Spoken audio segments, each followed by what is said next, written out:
അതിനിപ്പോ എന്തുവാ, എന്റെ വീട് ഫുള്ള് നിന്നെ കാണിച്ചു തരാം. എന്നിട്ട് അവൻ അവളും വിളിച്ചോണ്ട് ഓരോ റൂമും കാണിച്ചു കൊടുക്കും. അപ്പോഴാണ് അവളും എല്ലാ സ്ഥലം നോക്കിയതിനു ശേഷം വീണ്ടും എങ്ങനെയൊക്കെ ടൈമൊക്കെ സ്പെൻഡ് ചെയ്യണമെന്ന് അറിഞ്ഞ് അവൾ കൺഫ്യൂസ് ആയിരിക്കും.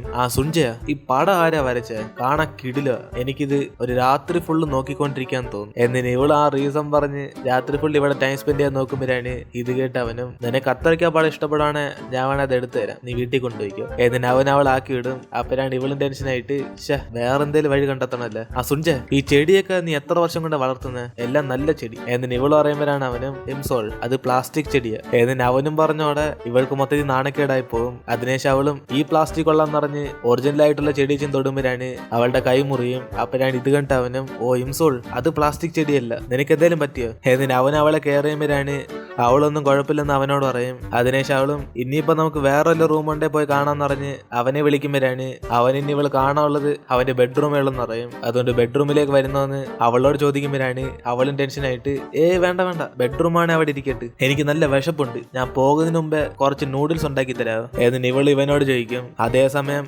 സെക്രട്ടറിയും സുഞ്ജെ മീറ്റ് ചെയ്യുന്ന പെങ്കൊച്ച് ഇംസോളാന്ന് പറയുമ്പോഴാണ് ഈ പേര് കേട്ട് അവന് ഷോക്കായിട്ട്, എടാ തോൽവി, ഇപ്പോഴാണ് അവിടെ നീ ഈ കാര്യം പറയുന്നത്? ഇംസോൾ ഒരിക്കലും അവനെ മീറ്റ് ചെയ്യല്, അവൾക്ക് ഒട്ടും തന്നെ മനസാക്ഷിയില്ല. 15 വർഷം മുമ്പ് അവൾ ഒരു ആക്സിഡന്റ് എന്നിവ രക്ഷിച്ചപ്പം ഇനി മേലെ കണ്ടുപോരുന്ന അവൾ ഈ പാവപ്പെട്ടവനോട് പറഞ്ഞ് അവൻ അതോർത്ത് ഇപ്പോഴും വിഷമിക്കുന്നുണ്ട്. ഇനിയിപ്പോ സുഞ്ജ അതെല്ലാം മറന്നിട്ട് അവൾക്ക് വേണ്ടി ഫുഡ് ഉണ്ടാക്കി കൊടുക്കണോ? കാരണം അത്രയ്ക്ക് ഇന്നസെന്റ് ആണ് എന്റെ പയ്യൻ. എന്നിട്ട് ഇവനും പറയുമ്പോഴാണ് അതേസമയം ഇവൻ പറഞ്ഞ പോലെ തന്നെ സുഞ്ജ അവൾക്ക് കഴിക്കാൻ വേണ്ടി നൂഡിൽസ് ഉണ്ടാക്കി കൊടുക്കും. അങ്ങനെ അവള് കഴിക്കുന്നുണ്ട്. ഇവനെ സന്തോഷം നോക്കിക്കൊണ്ടിരിക്കുമ്പോഴാണ് അവളും കുറച്ച് ഫുഡ് മാത്രം അതിനകത്ത് വെച്ചിട്ട് ഇനി എന്തോ റീസൺ പറയണമെന്ന് പറഞ്ഞ് അവൾ ആലോചിച്ചോണ്ടിരിക്കും. അതേസമയം അവനും ഇവൾ കുടിക്കാൻ വേണ്ടി വെള്ളം എടുത്തോണ്ടിരിക്കുമ്പോഴാണ് ഇവളും പെട്ടെന്ന് ഉറങ്ങുന്ന പോലെ ആക്ഷൻ കാണിക്കും. അപ്പനാണ് കറക്റ്റ് അതേസമയം തന്നെ അവൻ അത് കണ്ടിട്ട് പതി ഇവളുടെ അടുത്തേക്ക് വന്ന് നിൽക്കും. അപ്പനാണ് ഇവൾക്കൊന്നും മനസ്സിലാവാതെ, ഇംസോൾ, അവൻ ഇത് വിശ്വസിച്ച് കാണുമോ? എന്നിട്ട് അവള് നൈസിന് കണ്ണുറന്ന് നോക്കുമ്പോഴാണ് അവൻ അടുത്തേക്ക് വന്നിരിക്കുന്നത്. ഇതോടെ അവള് മൊത്തത്തിൽ പേടിച്ച് കണ്ണടയ്ക്കുമ്പോഴാണ് സുഞ്ജ ഇതെല്ലാം മനസ്സിലാക്കിയിട്ട്, ഇംസോൾ, നീ ഇപ്പൊ കണ്ണുറന്ന നിന്റെ നാണക്കേട് കുറച്ചെങ്കിലും കുറയും. എന്നിട്ട് അവനും പറഞ്ഞോടെ പെട്ടെന്ന് അവൾ ഉറക്കത്തിൽ നീങ്ങുന്ന ആക്ഷൻ കാണിക്കും.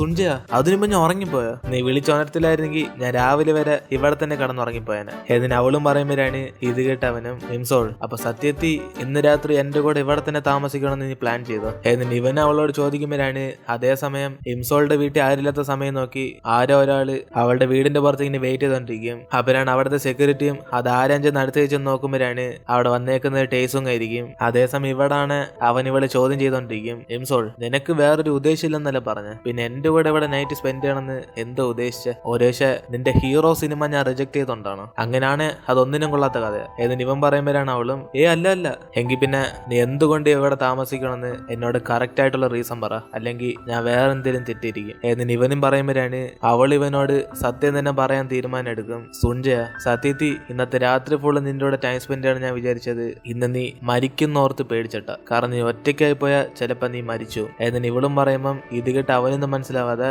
എന്തുവാ ഒറ്റയ്ക്കായ ഞാൻ മരിച്ചു തോന്നോ? ഞാനിതിനെ വെറുതെ മരിക്കുന്നത്? എന്നിട്ട് അവൻ ചോദിക്കുമ്പോഴാണ് അവളും, അല്ല, ഈ സെലിബ്രിറ്റീസ് ഒക്കെ കുറെ മോശമായിട്ട് കമന്റ്സ് കണ്ട് സങ്കടപ്പെട്ട് സൂസൈഡ് എന്ന പോലെയൊക്കെ ഞാൻ കണ്ടായിരുന്നു. അതുകൊണ്ട് നിനക്കും കുറെ കമന്റ് വരുന്നുണ്ട്, നിനക്ക് അങ്ങനെയൊക്കെ തോന്നിപ്പോയാലെന്ന് പറഞ്ഞാൽ ഞാൻ നിന്റെ സേഫ്റ്റിക്ക് വേണ്ടി ഇവിടെ വന്നിരിക്കുന്നത്. എന്നിട്ട് ഇവളും പറയുമ്പോഴാണ് ഇത് കേട്ട് അവനും പുച്ഛത്തി, ഇംസോൾ, നീ വിചാരിക്കുന്നല്ല ഞാനൊന്നും ആ കമന്റ്സ് കണ്ട് അത്രയ്ക്കും ഫീൽ ആകാറില്ല, എനിക്ക് ജീവിക്കാനേ ആഗ്രഹമുള്ളൂ. എന്നിട്ട് ഇവനും പറയുമ്പോഴാണ് അവൾക്ക് ആശ്വാസം വരുന്നത്. എങ്കിൽ പിന്നെ കുഴപ്പമില്ല. എന്നിട്ട് അവളും പറഞ്ഞോടെ ഇത് കേട്ട് അവനും, ഇംസോൾ, അതിരിക്കട്ടെ, ഇത്രയും വർഷത്തിന് ശേഷം ഇപ്പം മാത്രം നിനക്ക് എങ്ങനെ എന്നോട് കെയർ തോന്നിയ, അതിനെന്തോ റീസൺ? എന്നിട്ട് ഇവനും ചോദിക്കുമ്പോഴാണ് അവളും വിഷമിച്ചിട്ട്, നിന്റെ ചോദ്യം കറക്റ്റാ, ഇത്ര വർഷത്തിന് ശേഷം ഇപ്പഴല്ലേ ഞാൻ നിന്നെ കാണുന്നത്, എങ്കിൽ പിന്നെ നീ പോയി റെസ്റ്റ് എടുത്തോ, ഞാൻ ഇവിടുന്ന് പോവാ. എന്നിട്ട് അവൾ ഇറങ്ങാൻ നോക്കുമ്പോഴാണ് ഇവന് പോകണ്ടെന്ന് പറഞ്ഞ് അവളെ തടയും. അപ്പോഴാണ് ആ നൂഡിൽസ് ഒക്കെ ഇവളുടെ ഡ്രസ്സ് മൊത്തത്തിയാകും. അതിനുശേഷം അവനും അവന്റെ ഒരു തുണി എടുത്ത് അവളുടെ കൊടുത്തിട്ട് ഇവളെ ഡ്രസ് ചേഞ്ച് ചെയ്യാൻ വേണ്ടി പറഞ്ഞയക്കുമ്പോഴാണ് അവൻ ഞാൻ ഇപ്പൊ എന്തുവാടെ കാണിച്ചെന്ന് പറഞ്ഞ് അവൻ മൊത്തത്തിൽ ഷൈ ആയിരിക്കും. അപ്പോഴാണ് അവന് പെട്ടെന്ന് ഓർമ്മ വരുന്നത് ഇവളെ പറഞ്ഞയച്ച റൂമിലായിരുന്നു ആ കട്ടൗട്ടും പിന്നെ ആ കുഴിച്ചു വെച്ച സാധനം ഉള്ളത്. അതുകൊണ്ട് ഇവൻ അത് എടുത്ത കാര്യം ഇവൾ അറിയില്ലെന്ന് പറഞ്ഞ് പെട്ടെന്ന് അവൻ അവിടേക്ക് ചെല്ലും. ഇംസോൾ, നീ ഡ്രസ്സ് ചേഞ്ച് ചെയ്തല്ല? എന്നിട്ട് അവനത് ചോദിച്ചു മനസ്സിലാക്കിയിട്ട് അവൾ അപ്പ തന്നെ റൂമിൽ നിന്ന് പറഞ്ഞയക്കും.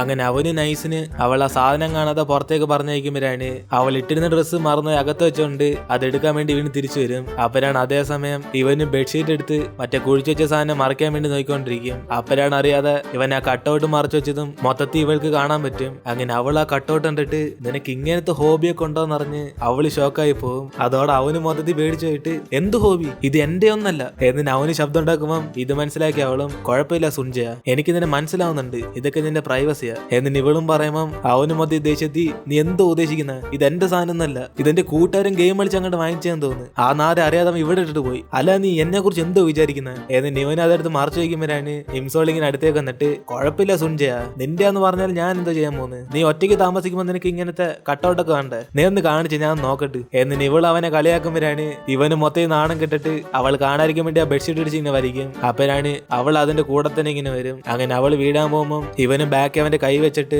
അവൾ സുരക്ഷയായിട്ട് ഇങ്ങനെ നോയിക്കൊണ്ടിരിക്കുമ്പോഴാണ് രണ്ടുപേരും തമ്മിൽ റൊമാൻസ് ഒക്കെ വന്ന് പരസ്പരം അങ്ങോട്ടും ഇങ്ങോട്ടും നോയിക്കൊണ്ടിരിക്കും. അപ്പോഴാണ് കറക്റ്റ് അതേ സമയം തന്നെ കൂട്ടുകാരൻ തിരിച്ച് വീട്ടിലേക്ക് വരും. അങ്ങനെ അവന് മൊത്തത്തിൽ ഫിറ്റായി വരുമ്പോഴാണ് സുൻജ 6 കൂടെ ബെഡ്റൂമിൽ കിടക്കുന്നിട്ട് അവൻ അവരെ നോക്കി സ്മൈൽ ചെയ്യും. അതോടെ ഇവനും ഈ നാറി എപ്പോഴാ വന്നേന്ന് പറഞ്ഞ് പെട്ടെന്ന് ഡോർ ക്ലോസ് ചെയ്തിട്ട് ഇവൾ എവിടെയിലേക്കും ചെന്ന് ഒളിയാൻ പറയും. അപ്പനാണ് പെട്ടെന്ന് കൂട്ടുകാരന് ഡോർ തുറന്നിട്ട് കൊച്ചു കള്ള, ഇപ്പൊ ആരെയാ ഞാൻ നിന്റെ കൂടെ റൂമിൽ വെച്ച് കണ്ട? ഒരു പെങ്കൊച്ചല്ലേ? എന്നിട്ട് ഇവനും ചോദിക്കുമ്പം സുൻജൻ ടെൻഷനായിട്ട് ഏത് പെങ്കൊച്ച്? നീ എന്തോടെ വെള്ളം അടിച്ചിട്ടുണ്ടോ? ഒരു പക്ഷേ നീ ആ കട്ടൗട്ടായിരിക്കും കണ്ട. എന്നിട്ട് ഇവനും പറയുമ്പോഴാണ് അവന് വിശ്വാസം വരാതെ ഇല്ലടാ കട്ടൗട്ട് ഒന്നുമില്ല, സത്യത്തെ ഒരു പെങ്കൊച്ചായിരുന്നു. എടാ കണ്ടോ, ഇതിനാ പറയുന്ന ഇങ്ങനെ വെള്ളം അടിക്കില്ലെന്ന്, നിനക്ക് കാഴ്ചക്കുറവായടാ, പെട്ടെന്ന് നീ ഇവിടെ നിന്ന് പോയ. എന്നിനെ സുൻജ അവനെ പറഞ്ഞിടാൻ നോക്കുമ്പോഴാണ് അവനിതിന് ചെറിയ ഡൗട്ടായിട്ട് ആണോ അതിരിക്കട്ടെ, നീ ഇംസോളിന് മീറ്റ് ചെയ്യുന്ന നിന്റെ സെക്രട്ടറി പറഞ്ഞായിരുന്നല്ല, നീ പഴയതൊക്കെ ഓർത്ത് അവൾ വീട്ടിലേക്കൊന്നും വിളിച്ചോണ്ടെന്നില്ലല്ലോ. എന്നിട്ട് ഇവൻ ചോദിക്കുമ്പോഴാണ് അവനും ഒന്ന് പോടെ ഇറക്കാം, ഞങ്ങൾ ജസ്റ്റ് മീറ്റ് ചെയ്ത് ചായ കുടിച്ച് അത്രേ ഉള്ളു, അല്ലാതെ ഞാനിന്ന് അവള് വീട്ടിലേക്ക് വിളിച്ചോണ്ടിരുന്നത്. എന്നിനെ സുൻജ ആക്ട് ചെയ്യുമ്പോഴാണ്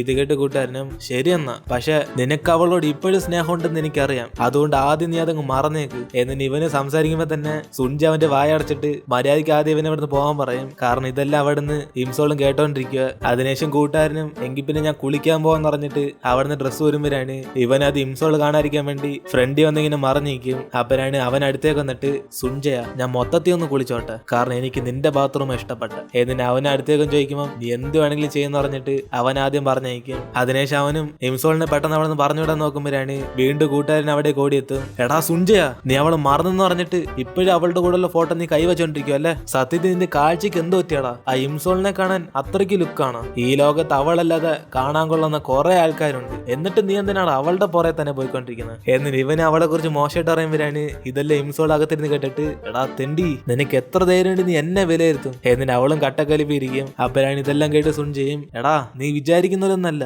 ഒന്ന് മിണ്ടായിരാടാ സുൻജയ, എനിക്കറിയാം നീ അവളെ മറന്നിട്ടില്ലെന്ന്. നീ എപ്പോഴൊക്കെയാണോ ഫിറ്റ് ആവുന്ന ആ സമയത്തെല്ലാം ഇംസോളിനെ വിചാരിച്ചുകൊണ്ട് നീ കാണിക്കുന്ന ഇതൊക്കെ ഇല്ല എന്റെ പൊന്നോ, അതൊന്നും എനിക്ക് സഹിക്കാൻ വയ്യ. എന്നിട്ട് അവനാ ഫ്ലാഷ് ബാക്ക് എടുത്ത് പറയും. അങ്ങനെ ഇംസോൾ എപ്പോഴാണോ ടൈം ട്രാവൽ ചെയ്ത് അവിടെ നിന്ന് പോയ അങ്ങനെ ആ കാലഘട്ടം തൊട്ട് ഇംസോൾ ഇവനായിട്ട് മിണ്ടാത്തോണ്ട് മൊത്തത്തിൽ സങ്കടത്തിലായിരിക്കും എപ്പോഴും. അങ്ങനെ ഓരോ വർഷം വെള്ളം അടിച്ചിട്ട് അവളെ കുറിച്ച് തന്നെ ആലോചിച്ചോണ്ടിരിക്കും. അങ്ങനെ ഇവനൊരു ഫേമസ് ആയ സെലിബ്രിറ്റി ആയാലും അപ്പോഴും ഇംസോളിനെ കുറിച്ച് ആലോചിച്ചോണ്ട് അവർ മുമ്പ് മീറ്റ് ചെയ്ത ആ പ്ലേ ഗ്രൗണ്ടിലൊക്കെ വെയിറ്റ് ചെയ്തോണ്ടിരിക്കും. അങ്ങനെ ആ സമയത്തൊക്കെ കൂട്ടുകാരനായിരിക്കും അവനെ തിരിച്ച് വീട്ടിൽ കൊണ്ടുവന്നത്. എടാ സുൻജയ, നീ എത്ര വർഷമാണ് നീ അവളെ കുറിച്ച് ആലോചിച്ചോണ്ട് എപ്പോഴും അവളുടെ പഴയ വീടിന്റെ അടുത്തൊന്നിരിക്കുന്നത്? എന്നിട്ട് ഇവനും കെയർ ചെയ്യുമ്പോഴാണ് ഇത് കേട്ട് സുൻജയും ശരിയടാ, ഇനി തൊട്ട് ഞാൻ എന്തായാലും ഇവിടേക്ക് വരത്തില്ല, ഇതാ എന്റെ അവസാനത്തെ ദിവസം, മതിയോ? ഇന്നോട്ട് ഞാൻ അവളെ മറക്കാൻ പോവാ. എന്നിട്ട് അവനും പറഞ്ഞ കാര്യമൊക്കെ കൂട്ടുകാരൻ ഇപ്പൊ എടുത്തു പറയും. എടാ സുൻജയ, നീ അപ്പോഴും അവളെ മറക്കുമെന്ന് പറഞ്ഞ, പക്ഷെ ഇപ്പൊ നിനക്ക് 30 വയസ്സായി, ഇതുവരെ സ്കൂളിൽ പഠിച്ച ഒരു പെങ്കൊച്ചിനെ ആലോചിച്ചോണ്ട് നീ ആരെയും ഡേറ്റ് ചെയ്തിട്ടില്ല, നിന്റെ ആദ്യത്തെ ക്രഷിനെ ഇതുവരെ നിനക്ക് മറക്കാൻ സാധിച്ചില്ല. എന്നിട്ട് ഇവനുള്ള എല്ലാ കാര്യം എടുത്തു പറയുമ്പോഴാണ് ഇതൊക്കെ ഇംസോൾ ഉള്ളപ്പോ തന്നെ സംസാരിക്കണം എന്ന് പറഞ്ഞ് അവനും ബൊക്കെ എടുത്തോണ്ട് അവിടെ നിന്ന് പോകും. നീ കുളിക്കാനല്ലാടെ ഇവിടേക്ക് വന്ന, കുളിയടാ. എന്നിട്ട് അവനെ പിടിച്ച് വെള്ളത്തിലാക്കും. അതിനുശേഷം അവനും പുറത്തേക്ക് വരുമ്പോഴാണ് ഇംസോൾ അതിനുമ്പോ തന്നെ ഇവ കുഴിച്ചു വെച്ച സാധനം എടുത്തെന്ന് അവൾക്ക് മനസ്സിലാകും. അതോടെ അവള് മൊത്തത്തിൽ ഇമോഷണലാകും. അവൻ ഇത്രയും വർഷമായിട്ട് ഇവൾ ഇതുവരെ മറന്നിട്ടില്ലെന്ന് ആലോചിച്ചിട്ട്. അതിനുശേഷം സുൻജയും അവളെ തിരിച്ച് വീട്ടിലേക്ക് കൊണ്ടുപോകുമ്പോഴാണ് നമുക്ക് വീണ്ടും ഒരു ഫ്ലാഷ് ബാക്ക് കാണിക്കുന്നത്. ഇംസോൾ ടൈം ട്രാവൽ ചെയ്ത് ഫ്യൂച്ചറിലേക്ക് വന്നതിന് ശേഷം സ്കൂളിൽ പഠിക്കുന്ന ഇംസോളും അവനെ നേരിട്ടൊന്ന് കണ്ടു കാണും. സുൻജയ, നീ എന്നെ ആക്സിഡന്റിൽ നിന്ന് രക്ഷിച്ചതിന് താങ്ക്സ്, പക്ഷെ ഇനി തൊട്ട് നീ എന്നെ കാണാൻ വരല്ലേ, കാരണം എനിക്ക് നിന്നെ കാണുമ്പോഴൊക്കെ എനിക്ക് ആക്സിഡന്റിനെ കുറിച്ച് ഓർമ്മ വരുന്നു, അതുകൊണ്ട് പ്ലീസ് ഇനി തൊട്ട് നീ എന്റെ അടുത്തേക്ക് വരല്ലേ. എന്നിട്ട് അവന് സംസാരിക്കാൻ വന്നപ്പം ഇവൾ അവനെ കണ്ട് പേടിയാന്നറിഞ്ഞ് അതോടെ ഇവരുടെ ബന്ധത്തിന് ഒരു ഫുൾ സ്റ്റോപ്പ് വയ്ക്കും. കാരണം ഇവൾക്കറിയത്തില്ല ഇവൾ സുൻജയായിട്ട് അത്രയും ക്ലോസ് ആണെന്ന്. അങ്ങനെ ആ കാര്യമൊക്കെ ആലോചിച്ച് സുൻജയ ഇങ്ങനെ വണ്ടി ഓടിച്ചോണ്ടിരിക്കുമ്പോഴാണ് ഇംസോൾ അവനോട് ചോദിക്കും, സുൻജയ, ഞാനെന്ന് കുഴിച്ചു വെച്ച സ്ഥലത്ത് ഇപ്പൊ മതില് പണിഞ്ഞേക്കുമല്ല, പിന്നെങ്ങനെ നീ ഇതെടുത്ത? എന്നിട്ട് ഇവളും ചോദിക്കുമ്പോഴാണ് ഇവൻ ആ കാര്യം അറിഞ്ഞപ്പോ തന്നെ അത് അവിടെ നിന്ന് കുഴിച്ചെടുത്തെന്ന് പറയും. ഇംസോൾ, നമ്മൾ പ്രോമിസ് ചെയ്ത പോലെ ഞാൻ 2023 ജനുവരി 1 ആ സ്ഥലത്തേക്ക് അവിടെ വന്നായിരുന്നു. എന്നിട്ട് അവനും പറഞ്ഞിട്ട് അവളെ കൊണ്ടുപോയി വീട്ടിലാക്കും. അതിനുശേഷം ഇവളൊന്നും മിണ്ടായിരിക്കുന്നിട്ട് അവനെങ്കിൽ പിന്നെ വീട്ടിൽ പോകാൻ പറഞ്ഞിട്ട് അവൻ അവിടെ നിന്ന് ഇറങ്ങുമ്പോഴാണ് പെട്ടെന്ന് അവൾ അവനോട് പറയും, സുൻജയ, ഞാനും ജനുവരി 1 നമ്മൾ പ്രോമിസ് ചെയ്തതിൽ അവിടേക്ക് വന്നായിരുന്നു, പക്ഷെ ഞാൻ വരാൻ കുറച്ച് ലേറ്റായി പോയി, അതുകൊണ്ടായിരിക്കും നമ്മൾ തമ്മിൽ കാണാത്ത. എന്നിട്ട് ഇവളും പറയുമ്പോഴാണ് അവന് ചെറിയ ചെറുതായിട്ട് സന്തോഷം വരും. അപരാണി പെട്ടെന്ന് അവളും പറയും, അതുമാത്രല്ല സുഞ്ജയ, എനിക്ക് പണ്ട് തൊട്ടേ നിന്നോട് ഇഷ്ടമുണ്ടായിരുന്നു. ആ കാര്യം ഇത്തരം കാലം നിന്നോട് പറയാതെ ഇപ്പം പറയുന്നതിന് സോറി. എനിക്കറിയാം ഇപ്പം ഞാൻ നിന്നെ പ്രൊപ്പോസ് ചെയ്തോണ്ട് അത് നിനക്ക് വലിയ കാര്യമൊന്നും ആയിരിക്കത്തില്ല. പക്ഷെ എന്നാലും എനിക്ക് നിന്നോട് സോറി ചോദിക്കണം തോന്നി. കാരണം എന്റെ ഇഷ്ടം നിന്നോട് മുമ്പ് പറയാനുള്ള സാഹചര്യം എനിക്കില്ലായിരുന്നു. അതുകൊണ്ട് എന്റെ ഇഷ്ടം ഞാൻ നിന്നോട് ഡയറക്റ്റ് ആയിട്ട് തുറന്നറിയാത്ത. എനിക്ക് വീണ്ടും നിന്നെ കാണാനൊരു ചാൻസ് കിട്ടുമായിരുന്നെങ്കിൽ ഇത് പറയണമെന്ന് ഞാൻ ആഗ്രഹിച്ചുകൊണ്ടിരുന്നു. ഞാനും നിന്നെ കുറെ മിസ് ചെയ്ത്. എന്നിന് അവളും പറഞ്ഞിട്ട് കരയുമ്പോഴാണ് ഇത് കേട്ട് അവന് മൊത്തത്തിൽ ഇമോഷണൽ ആകും. അതിനുശേഷം അവിടുത്തെ ആൾക്കാരിൽ ഇവനെ കാണുമെന്ന് പറഞ്ഞിട്ട് അവനെ പെട്ടെന്ന് വീട്ടിലേക്ക് പോകാൻ പറഞ്ഞ് അവൾ അകത്തേക്ക് കയറി ചെല്ലും. അങ്ങനെ അവൾ അവസാനമായിട്ട് മനസ്സിലുള്ള കാര്യമെല്ലാം പറഞ്ഞ് ആശ്വാസപ്പെട്ടിരിക്കുമ്പോഴാണ് അതേസമയം ഇവള് പറഞ്ഞു കേട്ട് ഇവൻ മൊത്തം ഷോക്കാകും. കാരണം അവൻ ഇപ്പോഴും അവളോട് സ്നേഹമുണ്ട്. അതുകൊണ്ട് അവൻ അപ്പം തന്നെ അവളുടെ പുറകെ ഓടിച്ചെല്ലും. അങ്ങനെ അവൾ ലിഫ്റ്റിൽ കയറി പോകുമ്പോഴാണ് ഇവന് സ്റ്റെപ്പ് വഴി തന്നെ ഓടി അവളുടെ വീട്ടിലേക്ക് ചെല്ലും. അങ്ങനെ കറക്റ്റ് അവളും അകത്തേക്ക് കയറി വാതിലടയ്ക്കാൻ പോകുമ്പോഴാണ് സുഞ്ജ അവിടേക്കും തടയും. ഹിംസോൾ, അപ്പൊ നീ പറഞ്ഞതിന്റെ അർത്ഥം എന്താന്ന് വെച്ചാൽ ഞാൻ നിന്നെ ഇഷ്ടപ്പെടുന്ന പോലെ നിനക്ക് എന്നോട് ഇഷ്ടമുണ്ടല്ലേ? അതല്ലേ നീ ഉദ്ദേശിച്ചത്? എങ്കിൽ പിന്നെ നീ എന്നെ ഓർത്ത് മിസ് ചെയ്യുന്നെന്ന് പറഞ്ഞില്ല, ഇപ്പോഴും നിനക്ക് അങ്ങനെയാണ് ഫീൽ ചെയ്യുന്നത്? എന്നിന് അവനും ചോദിക്കുമ്പം അവൾ ഇമോഷണലായി അവനെ തന്നെ നോക്കിക്കൊണ്ടിരിക്കും. അപ്പോഴാണ് അപ്പുറത്ത് വീട്ടിൽ നിന്ന് ആൾക്കാരൊക്കെ വരുന്നുണ്ട്. ഇവളും പെട്ടെന്ന് അവൻ അകത്തേക്ക് കയറാൻ പറയും. അതിനുശേഷം അവളും ആരും കണ്ടില്ലെന്ന് പറഞ്ഞ് ആശ്വാസപ്പെട്ടിരിക്കുമ്പോഴാണ് ഇവൻ അവൾ അടുത്തുള്ളതുകൊണ്ട് പെട്ടെന്ന് ഇങ്ങനെ കിസ് ചെയ്യാൻ വേണ്ടി വരും. അപ്പോഴാണ് അവളും പെട്ടെന്ന് ബാക്കിലോട്ട് മാറിയതോടെ ഇനി ഒരു പക്ഷെ അവൾക്ക് ഇവനോട് ഇഷ്ടമല്ലെന്ന് പറഞ്ഞ് അവൻ ആലോചിക്കുമ്പോഴാണ് പെട്ടെന്ന് അവള് തന്നെ അവനെ കിസ് ചെയ്യും.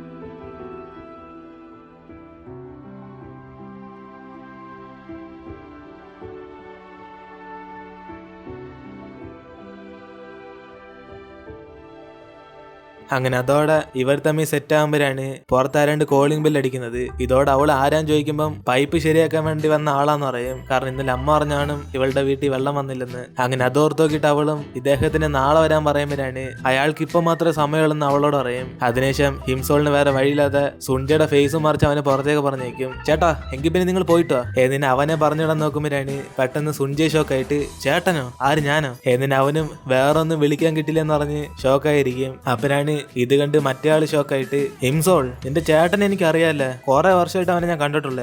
അവൻ ഇത്ര ഹൈറ്റ് ഒന്നുമില്ല, ഇത് കാണാൻ വേറെ ഏതൊരു പയ്യനെ പോലെയാ തോന്നുന്നത്. എന്നിന് അങ്ങേരം കണ്ടുപിടിക്കുമ്പോഴാണ് ഹിംസോളും പെട്ടെന്ന് ആക്ട് ചെയ്യും. ഓ അങ്കിളെ, അവൻ മൊത്തത്തിൽ പ്ലാസ്റ്റിക് സർജറി ചെയ്ത്, അതുകൊണ്ട് അവനെ കാണാൻ ഇപ്പൊ ഹാൻഡ്സമാ. എങ്കിൽ പിന്നെ നിങ്ങൾ പോയിട്ട് പോയി ചേട്ടാ, നിങ്ങൾക്ക് സമയമില്ല. എന്നിന് അവനെ പറഞ്ഞിടുമ്പം സുഞ്ജ എല്ലാത്തിനും തലയാട്ടിക്കൊണ്ട് അവൻ അവിടെ നിന്ന് പോവും. ഹിംസോൾ, ചേട്ടൻ വീട്ടിലേക്ക് പോവാണ്. എന്നിന് അവൻ അവൾക്ക് ബായ് പറഞ്ഞിട്ട് അവിടെ നിന്ന് പോവും. അപ്പനാണ് ഇതെല്ലാം കണ്ട് അങ്ങേരും ചിരിച്ചിട്ട്, ഈ പ്രായത്തിൽ തന്നെ ലവ് ഒക്കെ സെറ്റ് ആയല്ലേ? എന്നിന് അങ്ങേർക്ക് സത്യമെല്ലാം മനസ്സിലാകും. അങ്ങനെ ആ ഒരു സീനോടെ നമ്മുടെ ഇന്നത്തെ എപ്പിസോഡ് വരുത്തിയിരുന്നു. വീഡിയോ ഇഷ്ടപ്പെട്ട വീഡിയോ ലൈക്ക് ചെയ്തിട്ട് മറക്കാതെ നിങ്ങളുടെ ഫ്രണ്ട്സിനും കൂടെ ഷെയർ ചെയ്യുക. സോ ഇനിയിപ്പോൾ നമുക്ക് അടുത്ത എപ്പിസോഡിൽ കാണാം.